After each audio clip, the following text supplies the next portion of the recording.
Good morning this fine Tuesday morning. Welcome to another episode of the Daily Brief here at the Dakotan, where weekdays at 7:30 a.m. we bring you the top storylines that you should be paying attention to.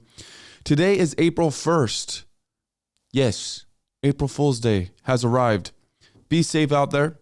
Realize nothing is safe. That donut is probably not safe. 38 years ago, today, the Bismarck Zoo received well over 1,000 prank phone calls. It was reported the Dakota Zoo let its answering machine do the talking as hundreds of people called for Mr. Fox, Giraffe, and I'm a Duck on April Fool's Day, a zookeeper said. It started before 8 a.m. and went to midnight or after, Norma Braddock said Saturday. It kind of ties up your business line when you can only have one line. The zoo took well over 1,000 telephone calls Wednesday, but did not keep count, she said. We let the answering machine answer all day long. Pranksters leave the zoo's phone number on messages for friends to call such personages as Ella Fant and Sally Mander and Don Keys every April Fool's Day. But Brad Talk said she had no idea why it was so bad this year. Epic. Great job 38 years ago to a crew of people. And maybe we should make that happen again this year for the Roosevelt Park Zoo. Yeah, if you do that, you didn't hear it from me. In 2004, Google launched this email service called Gmail. I don't know if you've heard of it. 5 years later, the number of people using the email service surpassed 1 billion people. That's crazy. Time flies by. It seems like just yesterday the internet was beginning to take over the world. We do have a little bit of a weather update for you. It's supposed to be snowy all throughout the day. We're not looking forward to that, but it's North Dakota, so it is what we've come to expect. But good news, later this week it's supposed to get into the 40s, and next week it's supposed to get into the 60s. So we are looking forward to the positive weather outlook that is on the horizon. There was a Minot traffic incident yesterday morning on Monday. A 14-year-old pedestrian was struck by a pickup truck Monday morning in southwest Minot, prompting a response from local police and emergency personnel. It happened around 7 a.m.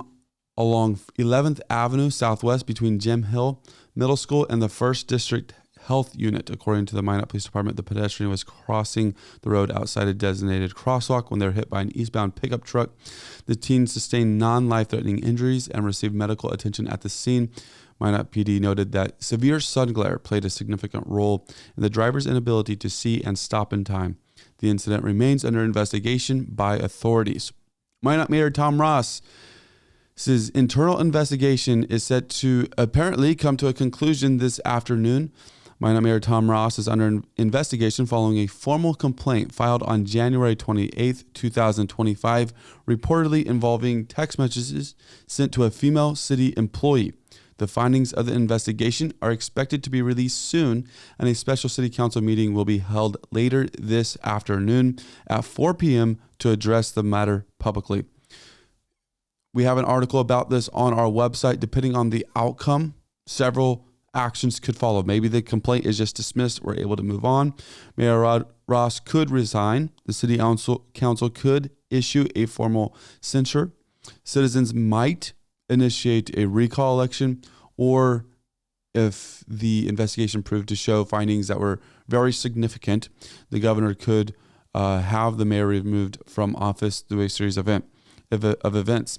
The situation has drawn significant public attention as the city awaits clarity on its leadership. Obviously, it's been a difficult past few months for the city of Minot. Again, the special city council meeting is open to the public this afternoon at City Hall at 4 p.m.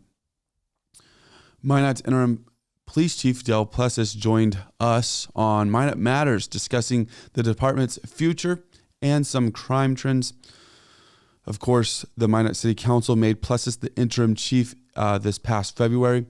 In a recent episode of Minot Matters podcast, I was able to sit down with Police Chief Dale Plessas about the Minot Police Department's future direction, current crime trends, and plans for an updated facility.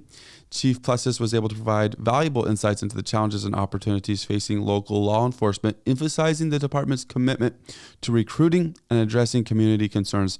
I think the biggest thing that we learned from this conversation was that the chief of police interim chief of police does care about the community of Minot. That there's a significant choice that he made because he wants to see this place grow. He wants to see this place better, to constantly improve. So really great podcast. Would encourage you to listen to it just to learn more about interim chief or Captain Plessas and the Minot Police Department.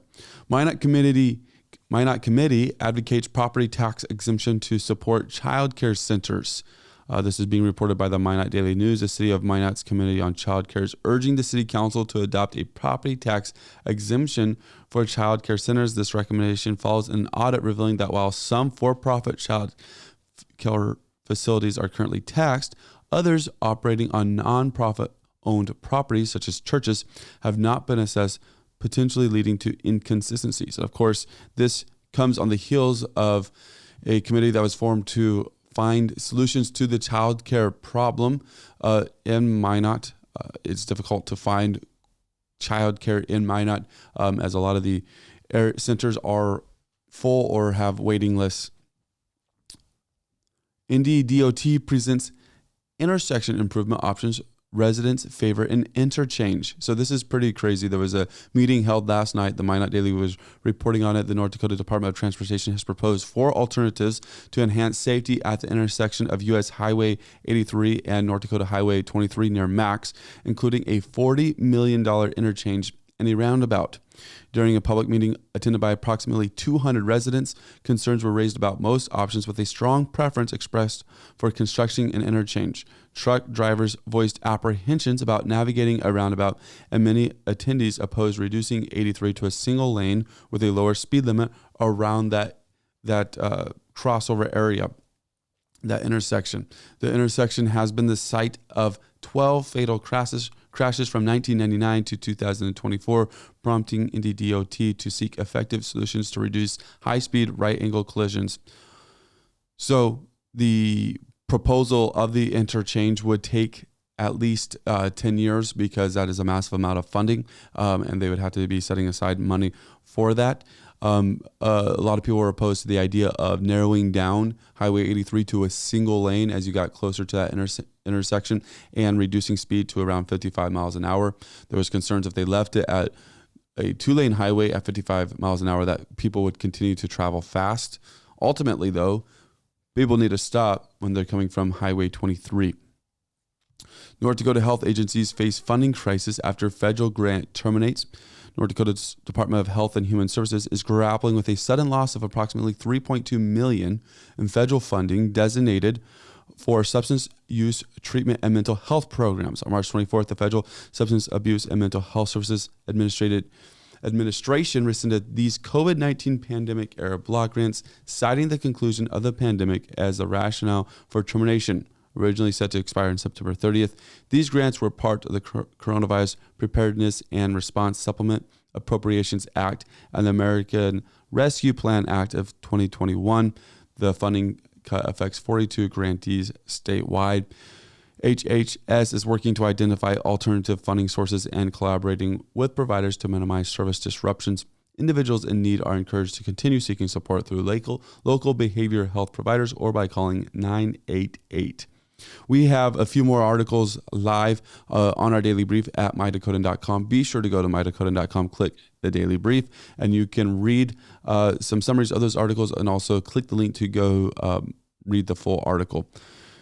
Lastly, though, there's a new radio station coming to town. 106.9 is launching today, 8 a.m. Make sure you turn it on. Make sure you listen to radio differently. It might not. This is something that's the actual LLC that was formed, Radio Differently, and spearheaded by veteran Minot broadcast meteorologist Tom Schrader and Joe Goldaddy. The station aims to offer a unique, community-driven format distinct from existing local radio offerings. On a podcast or on a Minot Talk episode that we did with Tom Schrader, he mentioned that they also have HD radio subchannels, which will be down the road dedicated to local organizations, allowing schools and nonprofits to broadcast events and retain associated advertising revenue. So that's pretty exciting as well. This is something that Eventually, you'll be able to listen to it at 106.9 FM. You'll also be able to listen to it online and in other formats as well. So excited to have some more people in that market that are forward thinking, looking for the best things for the future of Minot. Lastly, 9 a.m. today, we hope that you join us at Minot Talk. We're going to be sitting down with Tim Bowman of the Minot Planning Commission. Looking forward to that conversation. We'll be talking all things Minot. He's been a fixture in the Minot community for the last few years. And so really excited to be able to sit down with him, get to know him better, and learn how we can be involved in the community more. Thank you for watching this episode, listening to this episode of The Daily Brief here at the Dakotan. Be sure to like and subscribe. We'll be back again 7:30 a.m. tomorrow with more news that you should know about.